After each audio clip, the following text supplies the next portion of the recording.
আসসালামু আলাইকুম। আধুনিক কৃষি বাতায়নের পক্ষ থেকে সকলকে শুভেচ্ছা ও অভিনন্দন। সবাই দেখতে পাচ্ছেন যে কী পরিমাণের রোদের তাপমাত্রা।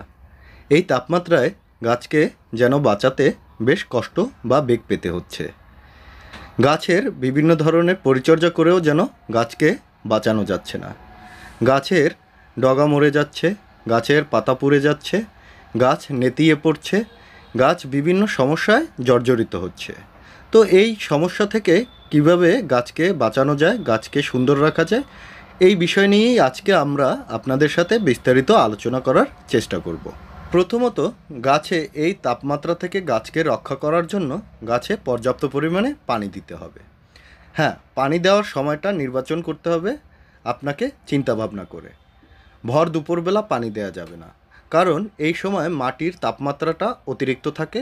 এই সময় যদি আপনি গাছে পানি দেন তাহলে রুটে সেই পানিটা গরম হয়ে গিয়ে গাছটাকে আরও নষ্ট করে দিতে পারে বা গাছটা মরেও যেতে পারে, গাছের পাতা পুড়ে যেতে পারে, গাছে 2-4টা ফল থাকলে তাও ঝরে যেতে পারে। তাই আমরা গাছে যখন পানি দেব সেই সময়টা নির্ধারণ করব। সকাল 6টা থেকে 9টা পর্যন্ত আমরা গাছে পানি দেব। তারপরে যখন রৌদ্রটা বাড়তে থাকবে তখন আমরা গাছে পানি দেব না। আমরা গাছে পানি দেওয়ার ক্ষেত্রে বিকেলবেলাও নির্বাচন করতে পারি।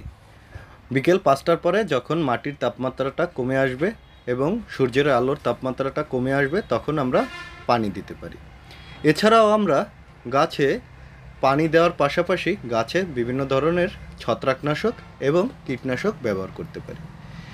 ছত্রাকনাশকের মধ্যে আপনারা এখন থিওবিট বা সালফার জাতীয় ছত্রাকনাশকগুলো ব্যবহার করলে গাছের যে পাতাগুলো আছে এবং নতুন কুশি বেরোচ্ছে, সেই কুশিগুলো পুড়ে পুড়ে যাচ্ছে বা বিভিন্ন সমস্যা তৈরি হচ্ছে, এই সমস্যা থেকে সমাধান করে নিতে পারব। তাও আমরা গাছের সুন্দর কুশি, পাতা এবং ফুল পেতে গাছে এখন ক্যাব্রিওটপ এই যে ছত্রাকনাশকটি আছে এটি স্প্রে করতে পারি।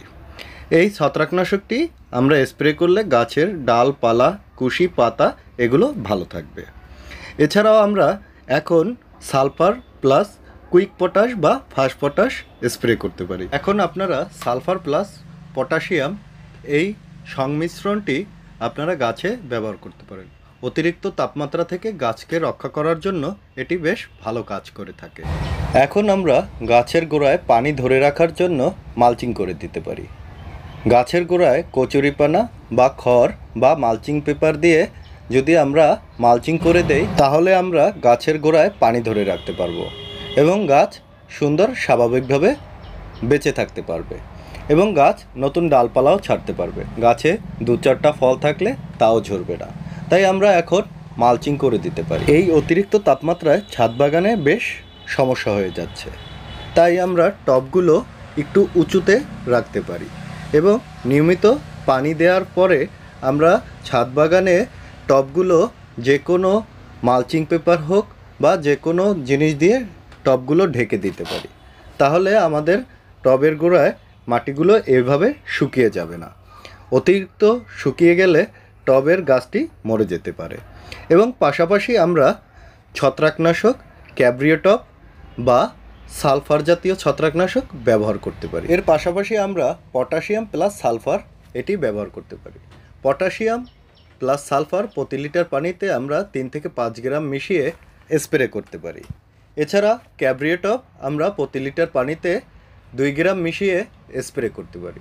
এছাড়া আমরা সালফার প্রতি লিটার পানিতে 3 থেকে 5 গ্রাম মিশিয়ে স্প্রে করতে পারি।